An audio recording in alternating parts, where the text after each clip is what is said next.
नमस्कार, कैसे हैं आप? मैं हूं अनिल सेठ और स्वागत है आपका इस radio program Retro Not Out में, क्योंकि ये बातें पुरानी हैं जो तुमको सुनानी है। चलिए प्रोग्राम का आगाज करते हैं। बहुत चर्चित गीत था यार दिलदार तुझे कैसा चाहिए। सुनते हैं, लौटते हैं, क्योंकि ढेर सारी बातें करनी है।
पैसा क्या करना है, तेरे लिए जीना है, तेरे लिए जीना है, तेरे लिए मरना है। यार दिलदार तेरे जैसा चाहिए, प्यार के लिए मगर पैसा चाहिए। ओ यार दिलदार तुझे कैसा चाहिए, प्यार चाहिए कि पैसा चाहिए?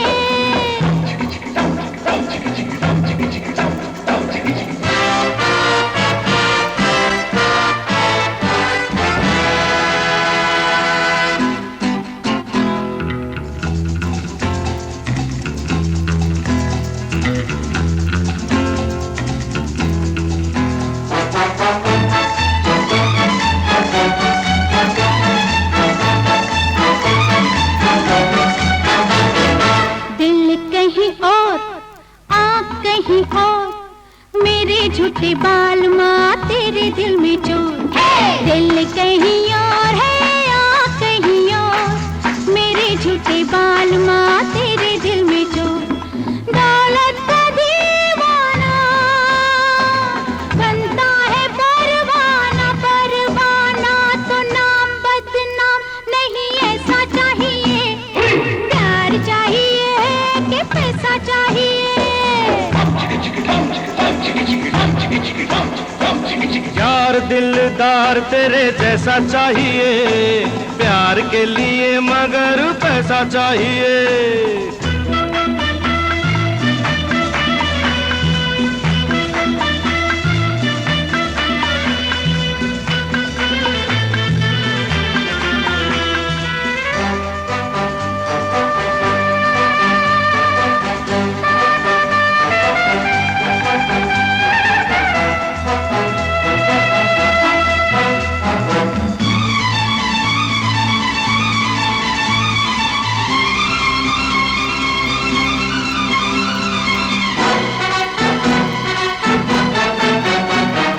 साथी तेरे साथ में ऐसे ऐसी रात में, दुल्हन जैसे हो कोई चोरों की बारात में। साथी तेरे साथ में ऐसे ऐसी रात में, दुल्हन जैसे हो कोई चोरों की बारात में। लुट जाएगी रानी तेरी ये जवानी, ये जवानी तुझे निगहबान मेरे जैसा चाहिए। प्यार के लिए मगर पैसा चाहिए। यार दिलदार तुझे कैसा चाहिए, प्यार चाहिए कि पैसा चाहिए?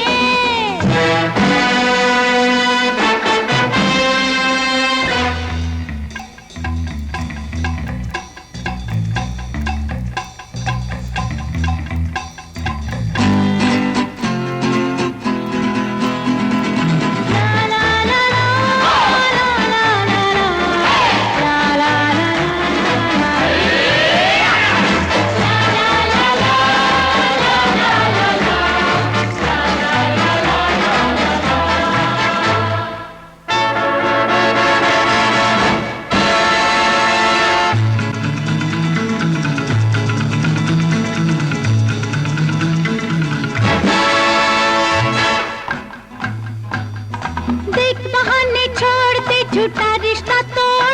मेरा कहना मान ले जालिम ये जिद छोड़ दे, मत कर बेईमानी, मत कर नादानी, मत कर बेईमानी, मत कर नादानी, देख बहाने छोड़, झूठा रिश्ता तोड़, मेरा कहना मान ले जालिम ये जिद छोड़,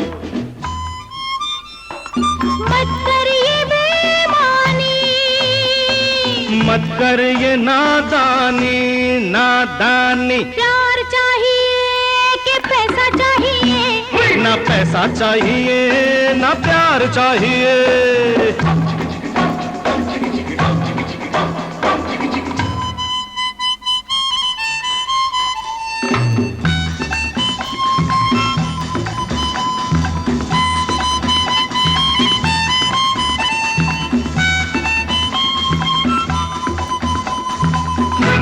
वेलकम बैक दोस्तों, आप हैं मेरे साथ अनिल सेठ के साथ।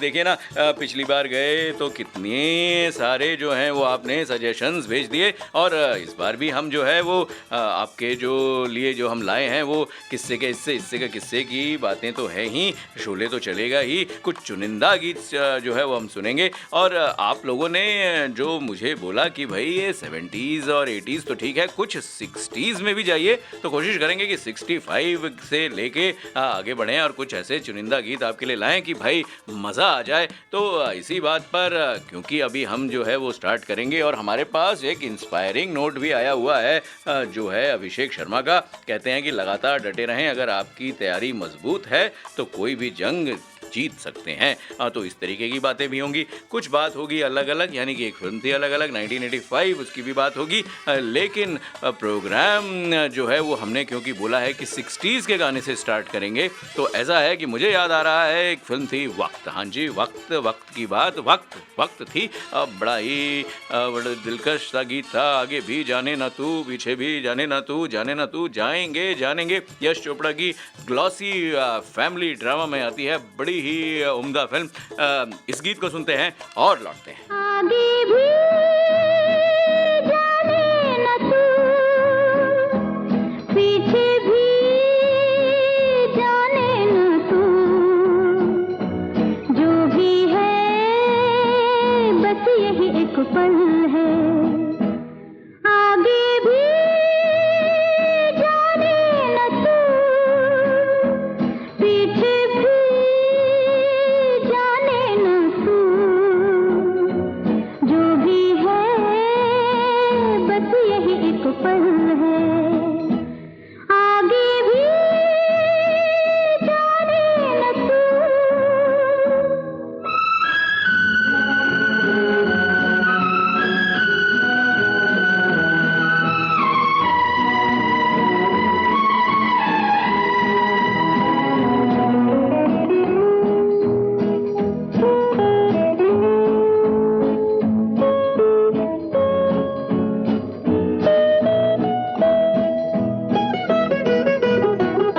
अनजाने सायों का राहों में डेरा है, अनदेखी बाहों ने हम सबको घेरा है।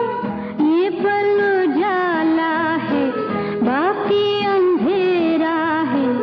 ये पल गंवाना ना, ये पल ही तेरा है।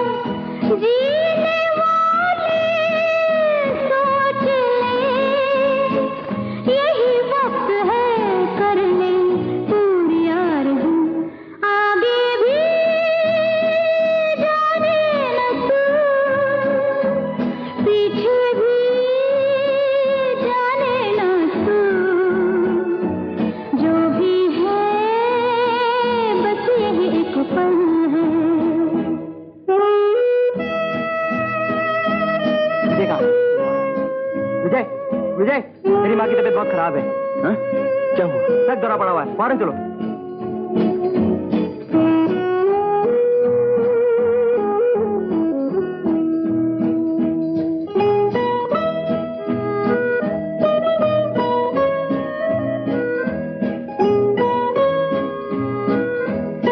हाँ हाँ, अरे कहाँ थे तुम? Oh, Rain, my darling, my sweet.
पल है, आगे भी जाने न तू।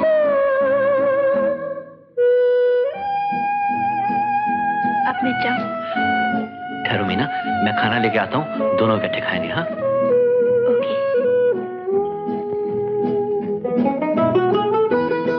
चिराग सेठ, मेरी माँ सख्त बीमार है, डॉक्टर के पास ले जाना है। गाड़ी ले जा सकता हूँ? हाँ ले जाओ, ले जाओ। Thank you sir.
Welcome back दोस्तों, आप हैं मेरे साथ अनिल सेठ के साथ। देखिए ना, जब तक ये गीत चल रहा था आपका टेक्स्ट आया अलग अलग, हाँ जी अलग अलग।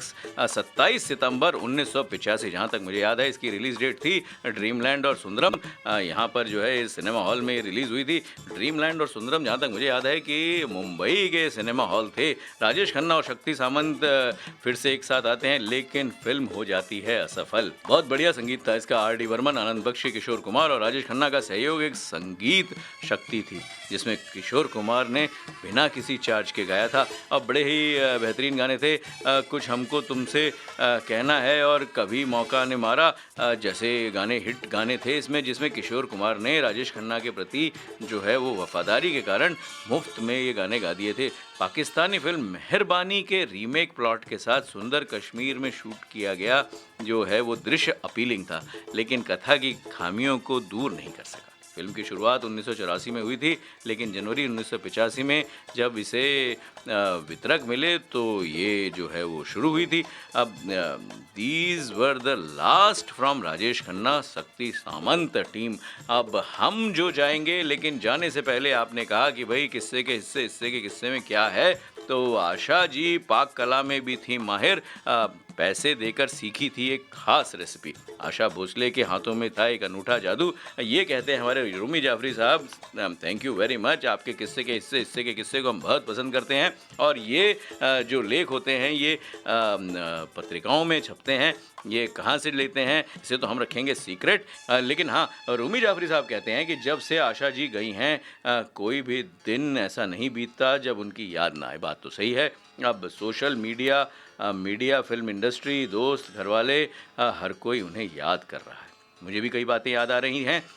कुछ तो मैंने पिछले हफ्ते के जो है वो अपने जो हिस्से के किस्से हैं उसमें लिखी थी, पर आज फिर उन्होंने ये सोचा कि कुछ और बातें कहें, और इसीलिए हमें लगा कि आपके साथ हम ये बातें साझा करें। लेकिन उन्होंने कहा कि आज बात उनके गानों की नहीं, वो तो आप ज़िंदगी भर से सुनते आ रहे हैं, आगे भी सुनते रहेंगे। आज वो बात करने वाले हैं उनके खाने की, यानी कि आशा जी को खाना बनाने का और खिलाने का बहुत शौक था। अब हमें जो है वो याद आ रहा है इसी बात से। फिल्म थी तीसरी मंजिल, और बड़ा ही फेमस गीत था 1966 फन पिकिंग। एक ऐसी इलेक्ट्रीफाइंग एल्बम थी जिसमें जो है वो सिंगर जो है रफ़ी जो है वो आउटशाइन कर गए थे। अब इसको कह सकते हैं madcap of Rahul Dev Burman, rock and roll number, incredible number था। आजा आजा, सुनते हैं, आते हैं, लौट के आते हैं, आजा आजा।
आजा जा मैं हूँ प्यार तेरा, अल्लाह अल्लाह इनकार तेरा। ओ आजा आजा आजा आजा आजा आजा आजा आजा जा मैं हूँ प्यार तेरा, अल्लाह अल्लाह इनकार तेरा। ओ आजा आजा आजा आजा आजा आजा आजा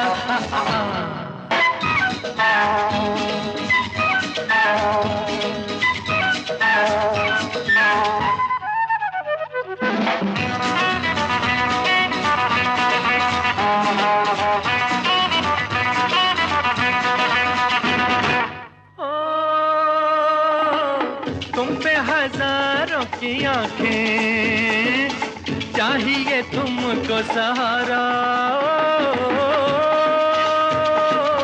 पलकों में आओ छुपा लूं, नाजुक तन है तुम्हारा। आजा आजा आजा आजा आजा आजा आजा आजा जा मैं हूँ प्यार तेरा, अल्लाह अल्लाह इनकार तेरा। ओ आजा आजा आजा आजा आजा आजा आजा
रखना था दिल पे हमारे, हाथ छुड़ा के चली हो।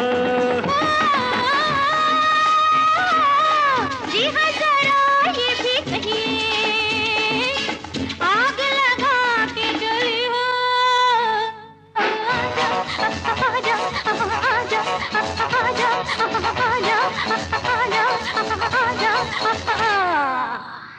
आजा मैं हूँ प्यार तेरा, अल्लाह अल्लाह इनकार तेरा। आजा आजा आजा आजा आजा आजा। वेलकम बैक दोस्तों, आप हैं मेरे साथ अनिल सेठ के साथ। और लोगों ने कहा भाई शोले, हाँ जी शोले को तो हम छोड़ेंगे ही नहीं, तो हम आपको बता रहे थे। और ये जो है वो किताब है अनुपमा चोपड़ा जी की, Sholay the making of a classic. अब हम पहुंच गए थे बड़ी सारी बातों पर, उन सारी बातों को तो रखते हैं पीछे, लेकिन टंकी का जो दृश्य था, और आपको याद होगा टंकी का वो क्या दृश्य था शोले में, तो टंकी दृश्य पर चर्चा शुरू हुई थी। अब ये जो है वो उस समय की बात है जब ये फिल्म इन द मेकिंग थी, लेकिन संवाद अभी तक लिखे नहीं गए थे। उस समय की बात है। ये फिल्म में धर्मेंद्रीय भूमिका का मुख्य आकर्षण था। एक टूटा हुआ वीरू एक पानी की टंकी के ऊपर चढ़ जाता है और आत्महत्या करने की धमकी देता है, जब तक कि बसंती की मौसी उनसे शादी करने का वादा नहीं करती। अब बसंती की मौसी बसंती की शादी का वादा करेंगी, मौसी की शादी का क्यों करेंगी? खैर, हम इसमें कॉम्प्लिकेशन में नहीं जाएंगे। आपको तो पता है कि कौन क्या किया था, लेकिन सलीम और जावेद बेंगलोर में थे और हमेशा की तरह दृश्य और संवादों को बाहर निकालने के बाद वास्तविक लेखन जावेद पर छोड़ दिया गया था। वो उसे टालते रहे। अब शूटिंग में कुछ समय ही बचा था और कोई जो है वो सोच जल्द से नहीं आ रही थी कि भाई क्या लिखा जाए, संवाद क्या लिखा जाए। शूटिंग और पार्टी के बीच अगले कुछ दिन जो है वो हाफ्ता हो गए, यानी कि उड़ गए। अब जावेद के मुंबई लौटने का समय हो गया था और दृश्य अभी तक लिखा नहीं गया था। उन्होंने इसे बेंगलोर हवाई अड्डे के रास्ते पर लिखना शुरू किया, लेकिन यातायात आसान था और वे हवाई अड्डे पर समाप्त होने से पहले ही पहुंच गए। इसलिए उन्होंने कार बाहर खड़ी कर दी और जावेद ने एक सहायक को उसके लिए चेक इन करने के लिए भेज दिया, जबकि उनकी कार के हुड पर कागज़ रखा और लाइनों को गुस्से में लिखा। बोर्डिंग की घोषणा की जा चुकी थी और जावेद अभी भी लिख रहे थे। उन्होंने केवल कुछ मिनट के बाद उड़ान भरनी थी। कुछ महीनों में उनकी जल्दबाजी में लिखी गई लाइन पूरे भारत के घरों में रिकॉर्ड जो है वो की तरह बजेगी, यानी कि it will be something like a trend setter. जबकि सितारों और लेखकों ने बेंगलोर के अंदर और बाहर उड़ान भरी, रमेश और तकनीकी दल वस्तुतः वहाँ रहते थे, कुछ आवश्यकता से बाहर और अन्य बाहर पसंद का, यानी कि ये हमें आया नहीं समझ। और उदाहरण के लिए जब सचिन की शूटिंग पूरी हो चुकी तो उन्होंने एक सहायक निर्देशक से रमेश को संदेश देने के लिए कहा वो रुकना चाहते हैं। रमेश ये सोचकर सहमत हो गए कि शायद लड़के के बेंगलोर में रिश्तेदार या दोस्त होंगे। बेंगलोर ही बोला जाता था उस समय, और मुझे याद आ रहा है क्या बोला जाता है इस समय, तो खत लिख दे ऐसे कुछ जो है वो बोलते। 1966 फिल्म थी आए दिन बाहर के, भाई लक्ष्मीकांत प्यारेलाल का संगीत था और बहुत ही पॉपुलर हुआ था ये गीत। इसकी ट्यून जो थी वो जस्ट अमेजिंग थी। अब कोशिश कीजिए कि आप इसके साथ गा सकें और पावर ऑफ आशा जो है वो आप फील कर सकें। तो गीत है खत लिख दे आए दिन बाहर के 1966। अब के बरस भी बीत ना जाए, ये सावन की रातें देख ले मेरी ये बेचैनी और लिख दे दो बातें।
तुझको तुझको कुछ तुझको मैं दूंगी इनाम बाबू, कोरे कागज पे लिख दे सलाम बाबू।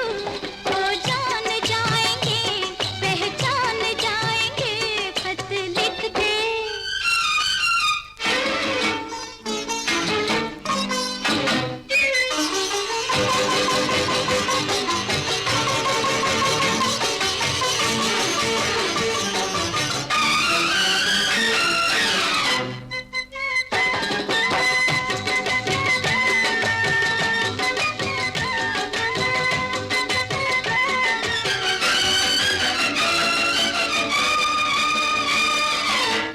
और बहुत कुछ है लिखवाना, कैसे बताऊं तुझे तू बेगाना, कैसे बताऊं तुझे तू बेगाना।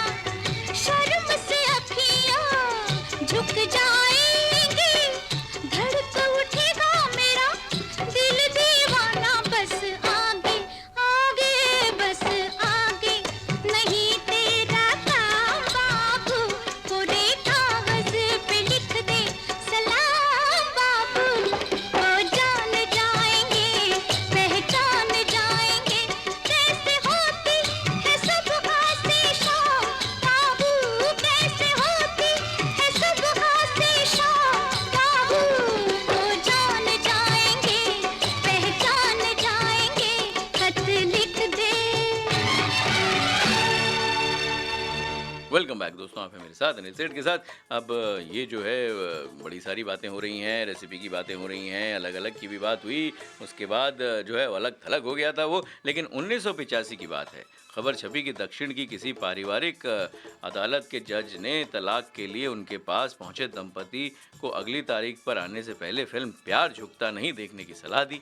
अब अगली तारीख पर दोनों जज के सामने पहुंचे तो न सिर्फ उन्होंने अपना मुकदमा वापस लिया, बल्कि जज को धन्यवाद भी कहा अपना वैवाहिक जीवन बचाने के लिए। मिथुन चक्रवर्ती और पद्मिनी कोल्हापुरी की फिल्म प्यार झुकता नहीं जो है उसके बारे में बताने की ज़रूरत तो नहीं है, अपनी कहानी और अपने गानों के लिए खूब याद की जाती है। शमशुल हुदा बिहारी की लिखी इस फिल्म की कहानी और उनके ही लिखे गीतों का कमाल है कि ये फिल्म हफ्तों तक सिनेमा घरों में चलती रही।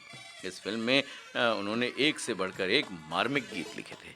अब जो मुझे याद आ रहा है, मार्मिक तो नहीं है लेकिन धार्मिक भी नहीं है। और क्या है ये जो गीत था, ये था, फिल्म थी अनुपमा 1966 भीगी भीगी फ़ज़ा।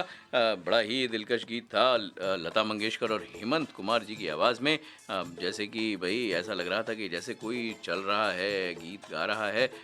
बड़ा ही बेहतरीन पिक्चराइज सॉन्ग था। और आशा जी की जो है वो जो एफर्टलेस एफिशिएंट जो भी बोल लें, बड़ी ही इजी गोइंग भीगी भीगी, जिसमें शशि कला जी भी थी, बड़ा ही बेहतरीन गीत था। इसे सुनते हैं और लौटते हैं।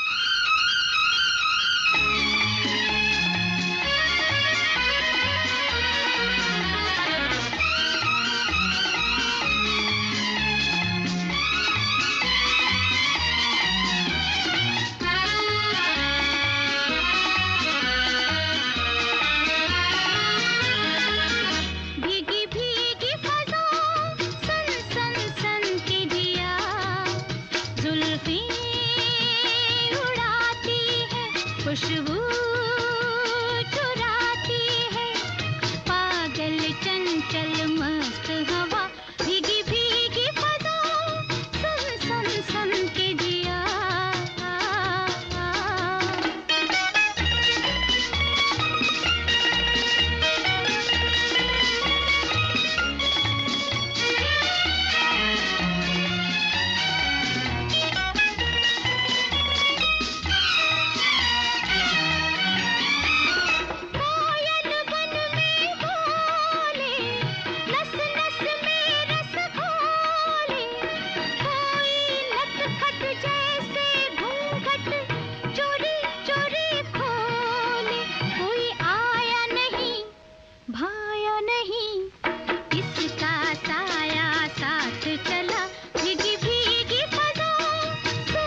वेलकम बैक दोस्तों। बड़ा ही दिलकश गीत था जिसको हम सुन रहे थे। शशिकला जी के ऊपर जो है ये फिल्माया गया था। बड़ी नॉस्टैल्जिक एरा था वो, जो 65 और 70 के बीच में था। बड़ा ही जो है वो दिलचस्प था। अब इसमें जो है वो हमने आपको बात की थी शोले में कि भाई अब जो सचिन थे वो बोले कि भाई मैं रुकना चाहता हूँ। तो भाई जब उसमें बोले कि उन्होंने चाइल्ड स्टार है तो भाई बेंगलोर में कोई होगा जिसकी वजह से ये ऐसा कह रहा होगा, तो मैं तुम्हें परेशान नहीं करूंगा। 15 वर्षीय यानी कि सचिन ने रमेश से कहा। इसलिए चाइल्ड आर्टिस्ट, जो चाइल्ड स्टार रहते हुए भी डायरेक्शन का सपना देखने वाले सचिन जो हैं वो इस फिल्म में असिस्टेंट बन गए, यानी शोले में। अब वो रमेश के पीछे बैठकर उसे डायरेक्ट करते हुए देखते थे। जल्द ही उन्होंने जो है वो उनकी हेल्प करनी शुरू कर दी, यानी कि असिस्टेंट डायरेक्टर की तरह भाई मदद करनी शुरू कर दी। और जैसे कि जो है प्रॉपर्टीज़ को उठाना या पोशाक विभाग से जो है वो निरंतर जो है बात करना, ताकि भाई ये सारी चीज़ें जो हैं वो मुहैया कराया जा सके। लेकिन ज़्यादातर उन्होंने रमेश के अन्य व्यावसायिक सहायक अमजद के साथ टैग किया। अमजद उस समय कोई अन्य फिल्म नहीं कर रहे थे, इसलिए रमेश की तरह वो बेंगलोर में बस गए। उनकी पत्नी शैला और बेटा शादाब कभी कभी उनके साथ रहने आ जाते थे। वो अपनी आर्मी की वर्दी में रहते थे, लेकिन चूंकि वह हर दिन शूटिंग नहीं करते थे, इसलिए उन्होंने उत्पादन यानी कि प्रोडक्शन कार्य करना शुरू कर दिया।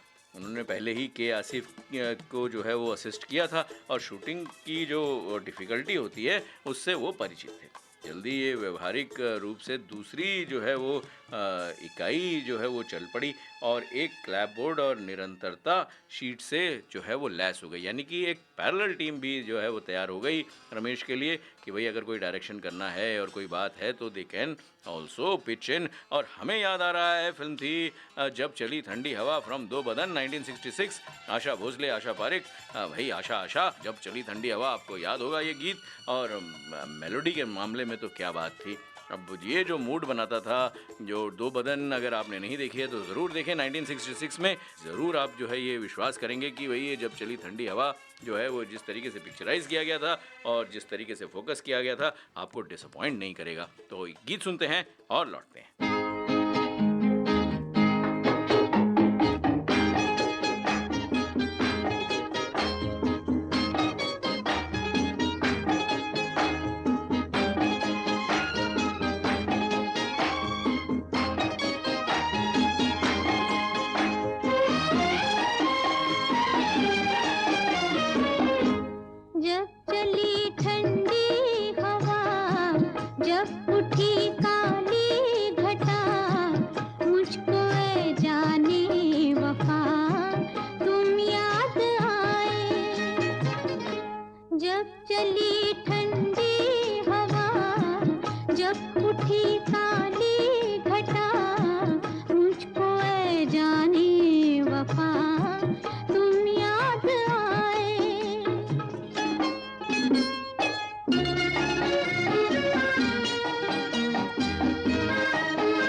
वेलकम बैक दोस्तों, आप हैं मेरे साथ अनिल सेठ के साथ और हम बात कर रहे थे, कुछ बात हम कर रहे थे रोमी जाफरी साहब की भी, जो वो बात बता रहे थे कि आशा भोसले के हाथों में भी था अनूठा जादू। अब बात 1996 की है। उन्होंने कहा मेरी एक फिल्म बन रही थी और प्यार हो गया, ये रोमी जाफरी साहब कह रहे हैं। और जो ऐश्वर्या राय की पहली फिल्म भी थी, उसमें म्यूज़िक डायरेक्टर थे नुसरत फ़तेह अली ख़ान साहब। अब ये एक किस्सा है जो हम आपको फिर कभी जो है वो बयां करेंगे, लेकिन फेमस स्टूडियो में उस गाने की रिकॉर्डिंग होनी थी। आशा जी और उदित नारायण को गाना था। चूँकि भाई रोमी जाफरी साहब को म्यूज़िक का बहुत शौक़ है, इसलिए वो भी जब कोशिश करते हैं तो हर फिल्म की म्यूज़िक सेटिंग में शामिल हो जाते हैं। तो पहले बोलते हैं मैं जुहू में सनी साउंड गया, वहाँ उदित नारायण मेरी ही फिल्म हीरो नंबर 1 का गाना गा रहे थे। मैंने उनसे कहा कि आपको फेमस स्टूडियो में भी मेरे फिल्म का गीत गाना है। उन्होंने कहा कि ये ख़त्म करके वहाँ आते हैं। मैं फेमस स्टूडियो पहुँचा, वहाँ खान साहब, जावेद अख्तर साहब, राहुल रवैल जी सब मौजूद थे और उदित नारायण का इंतज़ार हो रहा था। आशा जी खान साहब के साथ बैठकर गाने की रिहर्सल कर रही थी। इतने सीनियर, इतनी मजी हुई कलाकार होने के बावजूद वो पूरी शिद्दत से एक स्टूडेंट की तरह खान साहब को सुन रही थी, सीख रही थी। उन्हें ऐसा करते देख मैं खुद को खुशनसीब समझ रहा था। मन में यही विचार आ रहा था कि इतने बड़े मुकाम पर कोई यूं ही नहीं पहुंचता, वहां टिके रहने के लिए इतनी शिद्दत से काम करना पड़ता है। क्या बात है। और इसी के साथ जो है मुझे याद आ रहा है, जो शिद्दत की बात आई तो फिल्म थी ये रात फिर न आएगी 1966, हुजूरे वाला। बड़ा ही दिलकश गीत था और बड़ा ही विवेशियस सिंगर का जो है वो आप बोल सकते हैं ये गीत था। आशा भोसले, मिन्नू पुरुषोत्तम, एक ब्रीजी नंबर है। हेलेन और मधुमती का जो है, इसको ये कैबरे की कैटेगरी में आता है, पर ये जो गीत है ये बेहतरीन गीत है। ये रात फिर ना आएगी 1966, ये जो फिल्म है आप ज़रूर देखें। इसे सुनते हैं और लौटते हैं।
हुजूरे वाला जो हो इजाजत, तो हम ये सारे जहां से कहते हैं। हुजूरे वाला जो हो इजाजत, तो हम ये सारे जहां से कहते हैं। तुम्हारी अदाओं पे मरते हैं हम, ये किसने कहा है कि डरते हैं हम। हुजूरे वाला जो हो इजाजत, तो हम ये सारे जहां से कहते हैं। हुजूरे वाला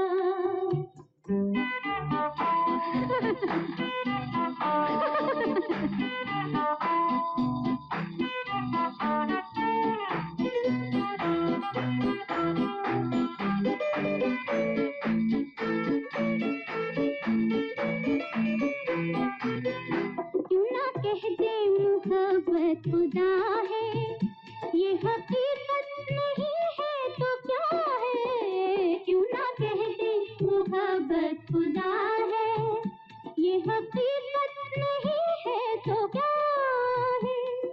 ओ दिल वाले दांव लगा ले, कर दिया दिल को तेरे हवाले, बड़ा लुत्फ छुप छुप के जलने में है, मजा तीर खाकर संभलने में है।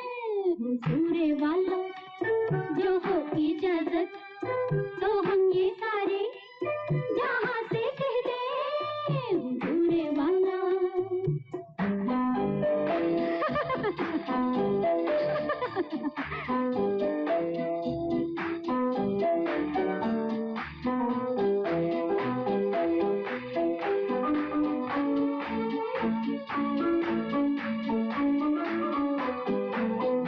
देखिए तो जरा मुस्कुरा के, कौन बैठा है पहलू में आके, देखिए तो जरा मुस्कुरा के, कौन बैठा है पहलू में आके।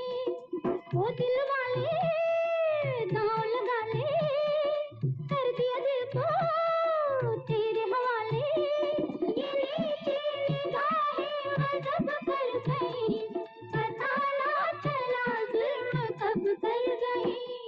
हुजूरे वाला जो हो इजाजत तो हम ये सारे जहां से कह दे, तुम्हारी अदाओं पे मरते हैं हम, ये किसने कहा है कि डरते हैं हम। हुजूरे वाला जो हो इजाजत। वेलकम बैक दोस्तों, आप हैं मेरे साथ अनिल सेठ के साथ। अब जो है बातें जो हो रही हैं तो उसमें हमने जो आपको बताया था अभिषेक शर्मा का इंस्पायरिंग नोट, उसके बारे में तो हमने बात ही नहीं करी। अब ये जो है वो कहते हैं कि मारते हुए आउट होना बेहतर है, डरते हुए नहीं। बड़ी बात सही है। और ये भी कहते हैं कि लगातार डटे रहें, अगर आपकी तैयारी मजबूत है तो कोई भी जंग जीत सकते हैं। अब मेरे लिए सबसे पहले टीम आती है। अगर टीम चाहती है कि पहले 6 ओवर में मैं आक्रामक खेलूं तो वही मेरा फोकस होता है। अब बोलते हैं कि भाई हमारी टीम में पैट कमिंस हमेशा एक बात कहते हैं, अगर हम 50 रन पर 6 विकेट भी खो दें तब भी 7वें बल्लेबाज को दबाव नहीं लेना चाहिए। आउट होना है तो मारते हुए हो, डरते हुए नहीं। इस बात को आप जीवन की मुसीबतों से जोड़कर भी देख सकते हैं। जी हाँ, ज़रूर, बिल्कुल आपकी बात बिल्कुल सच है अभिषेक शर्मा जी। और कहते हैं कि लोग जब मेरी बल्लेबाजी देखते हैं तो उन्हें लगता है कि मैं बहुत सारे शॉट्स खेलता हूँ, लेकिन मेरे पास ज़्यादा शॉट्स नहीं हैं, मेरे पास सिर्फ कुछ ही शॉट्स हैं और मैं उन्हीं पर पूरा भरोसा करता हूँ। मैं हमेशा सोचता हूँ अगर मैंने उन शॉट्स की प्रैक्टिस की है तो मुझे उन्हें खेलने से डरना नहीं चाहिए। इसलिए मैं हर गेंद पर अपने शॉट्स को बैक करता हूँ। हर मैच से पहले सिर्फ मैदान पर नहीं, दिमाग में भी तैयारी करता हूँ। मैं बल्लेबाजों के वीडियो देखता हूँ, अपनी बल्लेबाजी के वीडियो देखता हूँ ताकि मुझे अंदाज़ा हो जाए कि सामने वाला क्या प्लान कर सकता है और मुझे क्या करना चाहिए। नेट्स में भी इसी हिसाब से तैयारी करता हूँ क्योंकि मुझे पता होता है कि गेंदबाज मेरे लिए क्या रणनीति लेकर आएगा। लेकिन मैं जो कहूँगा वो यही कहूँगा कि घड़ी साथ नहीं दे रही है। जाने का मन तो नहीं कर रहा, पर अगले हफ्ते फिर हाजिर होंगे एक और संस्करण के साथ। लेकिन जाते जाते बड़ा ही दिलकश गीत था, फिल्म थी तीसरी कसम 1967, पान खाएं सैया हमारो। बड़ा ही अट्रैक्टिव था, जो कि लाल लाल हाय हाय इस तरीके के बोल के ऊपर जो है एम्फेसाइज किया गया था और थोड़ी सी गिगलिंग यानी कि हंसी, और उस तरीके से इसको फिल्माया गया था कि शंकर जयकिशन का जो एक क्रिएशन था ये एक ट्रेंड सेटिंग क्रिएशन बन गया था। पान खाएं सैया हमारो फ्रॉम तीसरी कसम 1967, और जाने का बिल्कुल मन नहीं कर रहा है। अब हम तो यही कहेंगे ना कि भाई स्वस्थ रहिए, खुश रहिए, हमें लिखते रहिए, गीत सुनते रहिए। अगले हफ्ते लौटते हैं एक नए संस्करण के साथ। आपका होस्ट और दोस्त अब विदा चाहता है। धन्यवाद।